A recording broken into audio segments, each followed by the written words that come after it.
أعوذ بالله من الشیطان الرجیم. بسم الله الرحمن الرحیم.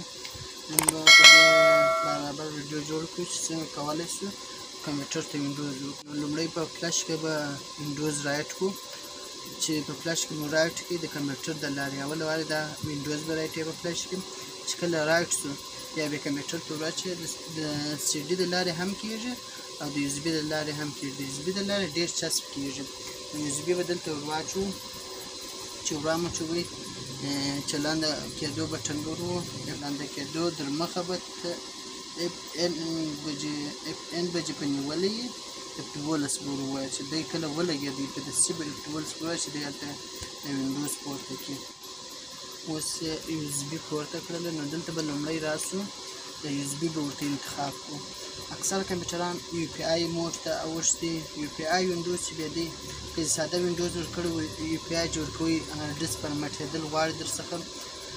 کله چې اس بي ته کښته شولې نو انټر به پر ووایه. چې کوم کار کوم ما پرې کوله. دلته به 40 بایټ ورته انتخاب کړي، انټر به یې کړي. چې انټر یې کړي دلته به په دا نیکسټ کلیک وکړو. دغه نیکسټ چې دی په دې به کلیک وکړئ. دلته به انسټال ناو په دې به کلیک وکړئ. کله چې دغه صفحه درته راخلاصه شوله دلته د وینډوز بایټ په انتخاب کې یو 40 بایټه وینډوز دی، بل 2 بایټه. د لاندې درېمه څلورمه لیک کې 2 بایټه دی.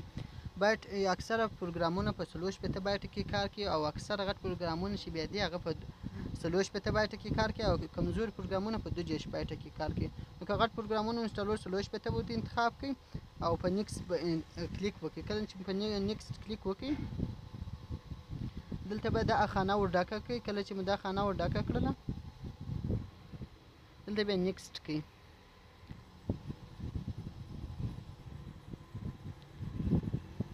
کله چې مو نیکسټ کړئ دلته به راتاسي د لاندې دوم د شین خط باندې به کلیک وکړئ. نو دغه ډرایبونه به ټوله ډیلیټ کړي. که غواړئ پارټیشن ور وکړئ، مثال ټوله شیان د کمپیوټر د ډیلیټ شي نو ټوله ډرایبونه به ډیلیټوئ. او که نه غواړئ چې پارټیشن مثال ور وکړئ د کمپیوټر شیان مو نشي ډیلیټ، پر هغه ډرایب ډیلیټ کړئ په کوم ډرایب کې چې وینډوز هغه ډرایب باید مخکې معلوم کړئ چې په کوم ډرایب کې وینډوز هغه ډرایب جیبیانې به په یاد کړئ چې د وینډوز ډرایب 100 جی بي دی او د ډاټا ډرایب 100 جی بي دی. نو که چار وخت جیبیانې معلومې کړلې بیا تاته معلومیږي چې دا د وینډوز ځکه دلته نوم نه درته ښکاره کوي. زه اوس غواړم چې مکمله کمپیوټر ته پارټیشن وکړم، چې تاسو اجازه څنګه کولی شو کمپیوټر ته پارټیشن وکړو. مثال مکمله شیان ټوله ویروسونه یې د منځه یوسو نو ټوله ډرایبونه به ډیلیټوئ. کله چې مو ټوله ډرایبونه ډیلیټ کړله دلته به راسي په دغه نیو باندې به کلیک وکړئ. کله چې په نیو کلیک وکړئ دلته به د امبیانو سایز ورکړئ. 1 جی بي 1024 ام بي کېږي. نو زه غواړم 18340 ام بي فولډر جوړ کړم. تقریبا 8 جی بي شاوخوا راځي. دا دی 9.50 جی بي جوړ شو، 9.50.4 جی بي یو شو، 9.50.2 جی بي بل شو. نو زه غواړم چې په دا 9.50.4 جی بي کې رایټ کړم. دا نور فولډران د امبیان دي، که غواړئ ډیلیټ کړئ ډیلیټ کړئ، که نه درته ښکاره کوي نه هغه دونه مهم نه دي. هغه ډرایبونه که ډیلیټوئ ډیلیټ کړئ، که نه ډیلیټوئ مې ډیلیټوئ. دلته به هغه ډرایب ته انتخاب کړئ وینډوز لپاره، دلته په نیکسټ کلیک وکړئ. کله چې په نیکسټ کلیک وکړئ دغه صفحه درته راخلاصېږي. دغه لومړی 0 چې دی دا ډېر چسپ ځي تر سلو پورې، او وروسته د انسټالیشن چې دی دا د 1 څخه تر سلو پورې ځي. نو ډېر وخت نیسي. زه ویډیو سټاپوم. کله چې هغه نور پروسه چلانده شو نو د هغه ځای څخه یې بیا درته شروع کوم.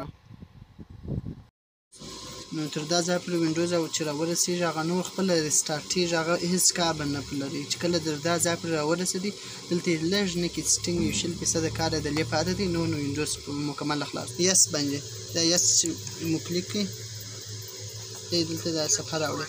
دلته به دا کیبورډ ورته انتخابوئ چې کوم چې دی چې دغه یو اس سی دی، بس دا به مو یس کړئ. دلته به دا یس وروئ. دلته به د اسکیپ وروئ. دلته غواړم د انټرنیټ سره کنکټ کړئ. زه ورته وایم یا نه غواړم چې سره کنکټ کړم. نو دلته به په دا اسکیپ پرو ناو وروئ چې په دې مو کلیک وکړئ. دلته به کمپیوټر ته نوم ورکړئ. زه خو صرف اوس جي ورکوم. دلته به په دا نیکسټ کلیک وکړئ. دا نیکسټ چې مو کلیک وکړئ دلته غواړي که پاسورډ ورکړې ورکړه که نه غواړي مې ورکړو زه نه غواړم چې اوس پاسورډ ورکړم زه ساده کوم دلته به نیکسټ انتخاب کړئ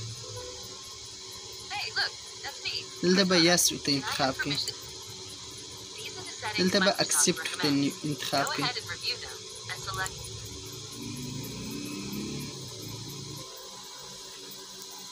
کله چې دا سفر خلاص شو نو ریسټارټ نو زموږ کمپیوټر ته وینډوز ورکول شو لومړی به فلش ځینې ایسته کړئ چې فلش مو ځینې ایسته کړئ نو کمپیوټر به ریسټارټ کړئ واره او کمپیوټر مو ریسټارټ کړئ څه اپلیکیشنان اتومات سره انسټالیږي هغه به یس کې ور چې کله هغه دغه څو خپل کمپیوټر یې واره ریسټارټېږي در څو هغه څه وخت پرې بکار نه لري چې دی واره خپل عادي حالت ته راوګرځېږي دوی اوس په اکثر اپلیکیشنان انسټالیږي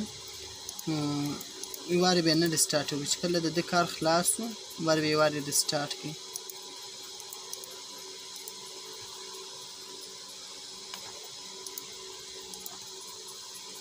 اوس وینډوز په مکمل ډول سره کار خلاص شو واره به کمپیوټر موږ سټارټ کړو الټ بټن به ونیسئ اپسلور به ورووهئ الټ بټن چې مو ونیوئ اپسلون مو وروولئ برابر به دلته ریسټارټ ورته انتخاب کړئ چې ریسټارټ مو ورته انتخاب کړئ دلته به په دا اوکې کلیک وکړئ چې په دا اوکې مو کلیک وکړئ کمپیوټر اتومات ریسټارټېږي